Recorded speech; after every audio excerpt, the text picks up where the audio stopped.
కాసేపట్లో హైదరాబాద్ లో GHMC council సమావేశం జరగనుంది.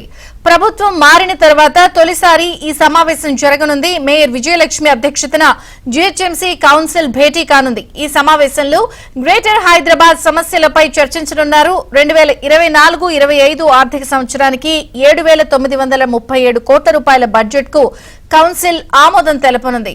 బీఆర్ఎస్ కు 54 మంది కార్పొరేటర్లు, బీజేపీకి 40, ఎంఐఎం కు 42, కాంగ్రెస్ కు 11 మంది సభ్యుల బలముంది. కౌన్సిల్లో కార్పొరేటర్లు అడిగిన 23 ప్రశ్నలను మేయర్ ఎంచుకున్నారు.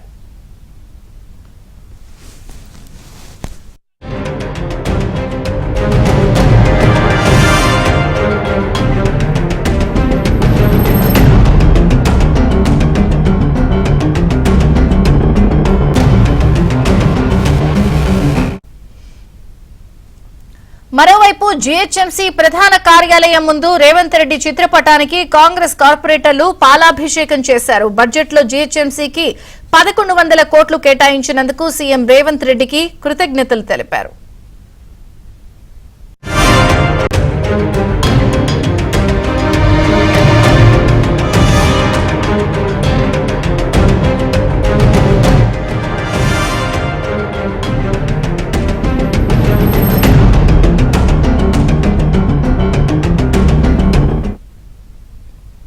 గ్రేటర్ హైదరాబాద్ లోని సమస్యలపై కాసేపట్లో కౌన్సిల్ మీటింగ్ జరగబోతోంది. దీనికి సంబంధించి మేయర్ విజయలక్ష్మి అధ్యక్షతన ఈ మీటింగ్ ఉంటుంది. మరిన్ని వివరాలు మా ప్రతినిధి నుమాన్ అడిగి తెలుసుకుందాం. నుమాన్.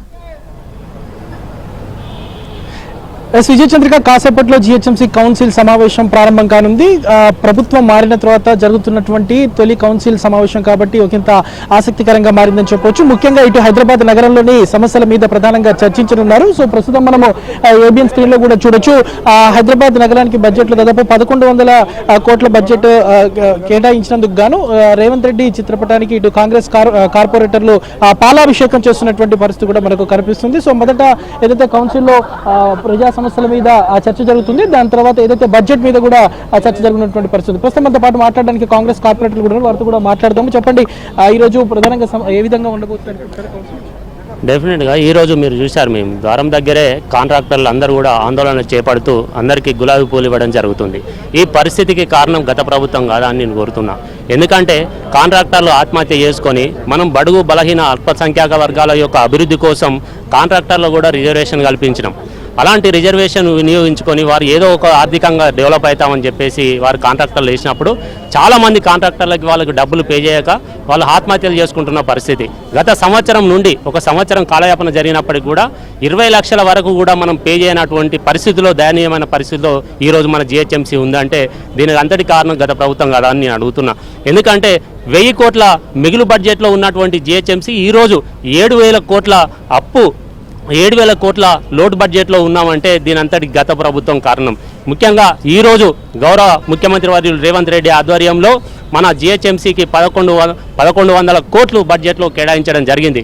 గత ప్రభుత్వం 10 సంవత్సరాల కాలంలో కేటాయించినటువంటి ఈ యొక్క అమౌంట్ ఏదైతే ఉందో అది 1700 కోట్లు. అంటే తలసరిగా ఒక్కొక్క సంవత్సరాన్ని చూసుకుంటే 170 కోట్లు మాత్రమే కేటాయించిన ప్రభుత్వం గతంలో ఉంటే, ఈరోజు ఒక 100 రోజులు కానీ ఒక ప్రభుత్వం వచ్చిన కొత్తలోనే 1100 కోట్లు కేటాయించడం ఈ యొక్క జీహెచ్ఎంసీ తరఫున, ఈ కార్పొరేట్ల తరఫున గౌరవ రేవంత్ రెడ్డి వారికి మేము కృతజ్ఞతలు తెలియజేసుకుంటున్నాం. మనతో పాటు మాట్లాడడానికి ఎమ్మెల్సీ బల్మూరి వెంకట్ గారు ఉన్నారు. సార్ చెప్పండి, ఎక్స్ ఆఫీషియో మెంబర్గా తొలిసారిగా ఇక్కడ రావడం, సో ప్రధానంగా 6 నెలల తర్వాత ఈ కౌన్సిల్ మీటింగ్ ఎలా అనిపిస్తుంది?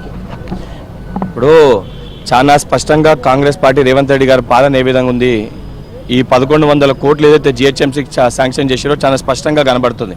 అంటే కాంగ్రెస్ పార్టీ కార్పొరేటర్ మాకు 2 స్టార్ట్ అయ్యి 11 మంది ఉన్నా జీహెచ్ఎంసీ అభివృద్ధి కోసం, అంటే మా స్థానికంగా మా కార్పొరేటర్లు ఉన్నా లేకపోయినా ప్రజల సంక్షేమమే ధ్యేయంగా దృష్టిలో పెట్టుకొని 11 మంది ఉన్న ఈరోజు 1100 కోట్లు శాంక్షన్ చేసి జీహెచ్ఎంసీ అభివృద్ధి కోసం రేవంత్ రెడ్డి గారు పెద్ద పీఠం వేశారు.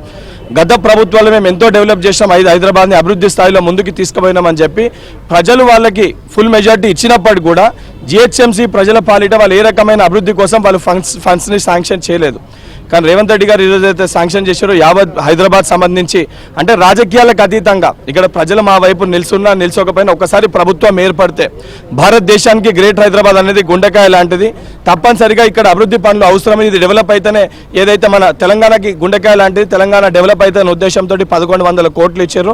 ఎక్స్ అఫీషియో మెంబర్స్గా కార్పొరేటర్లు అందరి తరఫున రేవంత్ రెడ్డి గారికి ప్రత్యేక కృతజ్ఞతలు తెలియజేస్తూ తప్పనిసరిగా ప్రతిదీ కూడా ట్రాన్స్పరెన్సీ తోటి కార్పొరేటర్ సంబంధించి మా ప్రతిపక్ష పార్టీలో ఉన్న వ్యక్తులు ఎవరైతే ఇతర పార్టీలో కూడా అభివృద్ధి దానికోసం ఏమన్నా ఇష్యూస్ మా దృష్టికి తీసుకొని వచ్చినా వాళ్ళ లెక్క అంటే గత పాలకుల లెక్క మా పార్టీల్లో లేరు, మేము ఆ నియోజకవర్గాల్లో లేకపోతే ఆ డివిజన్లను మేము అభివృద్ధి చేయమనే విధంగా కాకుండా ఏదైతే మొత్తం తెలంగాణ పరిధిలో వస్తుంది కాబట్టి ప్రతి డివిజన్ కూడా అభివృద్ధి పదంలో ముందు నడిపే విధంగా, డబుల్ బెడ్రూమ్లు ఇచ్చే విధంగా, రోడ్ వైండింగ్లు చేసే విధంగా ప్రతి ఒక్క అంశం పైన మా కార్పొరేటర్ల దగ్గరికి వెళ్ళి రిపోర్ట్ తీసుకొని తప్పనిసరిగా అభివృద్ధి పదంలో ముందుకు హైదరాబాద్ తీసుకెళ్లడం జరుగుతుంది. విజయరెడ్డి గారు చెప్పండి, అంటే కాంట్రాక్టర్లకు కూడా దాదాపు 12 నెలల నుంచి బిల్లులు చెల్లించినటువంటి పరిస్థితి. సో ఈ ప్రధానంగా ఈ సమావేశాల్లో ఏమేమి లేవని తెలుసుకున్నారు మీరు కూడా కాంగ్రెస్? మొదటిసారి 1100 కోట్లు బడ్జెట్ ఇచ్చి జిహెచ్ఎంసి అభివృద్ధి పదంలో నడపడానికి మా కాంగ్రెస్ ప్రభుత్వ చిత్తశుద్ధి చూపించారు. ఎలాగైతే అభివృద్ధి చూసి ప్రతి ఒక్క కార్పొరేటర్లు ఇందులోకి రావడం జరుగుతుందో ఇంకా కూడా వాళ్ళ ఆశయాలను వమ్ము చేయకుండా ముందుకు తీసుకొని వెళ్ళి జిహెచ్ఎంసీలో ప్రజలకు తెలంగాణలో కాంగ్రెస్ పాలన ఎట్లున్నదో జిహెచ్ఎంసీలో అంతకన్నా బాగా మెరుగుగా ఉండాలని 1100 కోట్లు ఈరోజు కేటాయించడం జరిగింది. ఇక్కడి నుంచి ప్రజలకందరికీ కూడా కనీస సౌకర్యాలతోటి అన్ని హంగులు ఆర్భాటాలతోటి సౌకర్యాలు అందిస్తూ ఎలాగైతే ఇంతకుముందు జిహెచ్ఎంసీ మీద కాంగ్రెస్ జెండా రెపరెపలాడిందో దానికి తొలిమెట్టిగా ఈరోజు రేవంత్ రెడ్డి గారు చేసిన ఈ బడ్జెట్ అలొకేషన్ డెఫినెట్ గా సహకరిస్తుంది. ప్రజలకు కూడా నమ్మకం ఇంకా మరింత పెంపొందుతుందని మేము నమ్ముతాం. ఈరోజు కౌన్సిల్ సమావేశము ఎన్నో రోజుల కళ నెరవేరిందనొచ్చు. ఎందుకనంటే జనరల్ బాడీ లేక మీకు అందరికీ కూడా తెలుసు 6-7 నెలలు దాటిపోతుంది. మరి సభ సజావుగా సాగాలని, సమస్యల పట్ల ప్రతి ఒక్కరూ కూడా మరి గలమెత్తాలని, అదేవిధంగా జిహెచ్ఎంసీ చరిత్రలోనే 1100 కోట్లు శాంక్షన్ చేసిన ఘనత కాంగ్రెస్ పార్టీది, గౌరవ ముఖ్యమంత్రి రేవంత్ రెడ్డి గారిదని ఆనందం వ్యక్తం చేస్తూ ఉన్నాము. మౌలిక సదుపాయాల కల్పనలో మరి తారతమ్య భేదం లేకుండా ప్రతి ఒక్కరికి కూడా బడ్జెట్ కరెక్ట్గా కేటాయించాలని, మరి సమస్యల పరిష్కారంలో ముందుండి మేము పనిచేస్తామని ఈ సందర్భంగా తెలియజేయాలి. గతంలో జరిగినటువంటి కౌన్సిల్ సమావేశాలు పూర్తిగా ఎక్కడికక్కడ కూడా గొడవలకే పరిమితమైంది. సో ఈసారి ఏ విధంగా ఉంటుంది? ముందుగా ఫస్ట్ ఆఫ్ ఆల్ ఏంటంటే కార్పొరేటర్లు అందరూ ఒత్తిడి చేస్తే కానీ ఈ రోజు మేయర్ కౌన్సిల్ మీటింగ్ పెట్టడం జరిగింది. ఏ రోజు కూడా మేయర్ గారు కౌన్సిల్ మీటింగ్ ఏ రోజు కూడా చక్కగా పెట్టలేరు.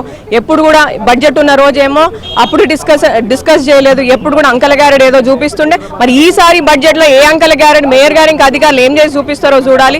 ప్రజలు ఇప్పుడు మరి రేవంత్ అన్న మన కాంగ్రెస్ ప్రభుత్వం అధికారంలోకి వచ్చి 2 నెలలు అవుతుంది. మరి ఆ 2 నెలలనే రేవంత్ రెడ్డి రేవంత్ రెడ్డి అన్న గారు జిహెచ్ఎంసీకి 1100 కోట్లు ఇవ్వడం అంటే మామూలు మాట కాదు. అంటే ముందు కాంగ్రెస్ ప్రభుత్వం ఉన్నప్పుడు మన ప్రతి ఏటా జిహెచ్ఎంసీకి 400 నుంచి 450 కోట్ల రూపాయలు జిహెచ్ఎంసీ నిధులు విడుదల చేస్తుండే. మరి గత 9 సంవత్సరాలుగా మన బీఆర్ఎస్ ప్రభుత్వం ఏమో 7,115 కోట్ల రూపాయలు అప్పు చేసింది.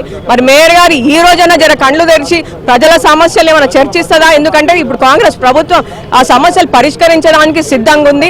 మరి ఈ రోజు జర చూడాలి. అట్లనే కాంట్రాక్టర్లు కూడా గేట్ కాడ నిలబడి వాళ్ళు బాధలు చెప్తారు, మరి బిల్లులు కూడా క్లియర్ చేస్తుందా ఈ రోజు మాట్లాడాలి. సో మొత్తానికి అయితే కాసేపట్లో కౌన్సిల్ సమావేశం అయితే ప్రారంభం కానుంది. ఇప్పటికే ఇటు బీజేపీ, బీఆర్ఎస్, అదేవిధంగా ఎంఐఎం, కాంగ్రెస్ కార్పొరేటర్లు అందరూ కూడా కౌన్సిల్ సమావేశానికి చేరుకున్నటువంటి పరిస్థితి మనకు కనిపిస్తుందని చెప్పొచ్చు. ఓ టు స్టూడియో.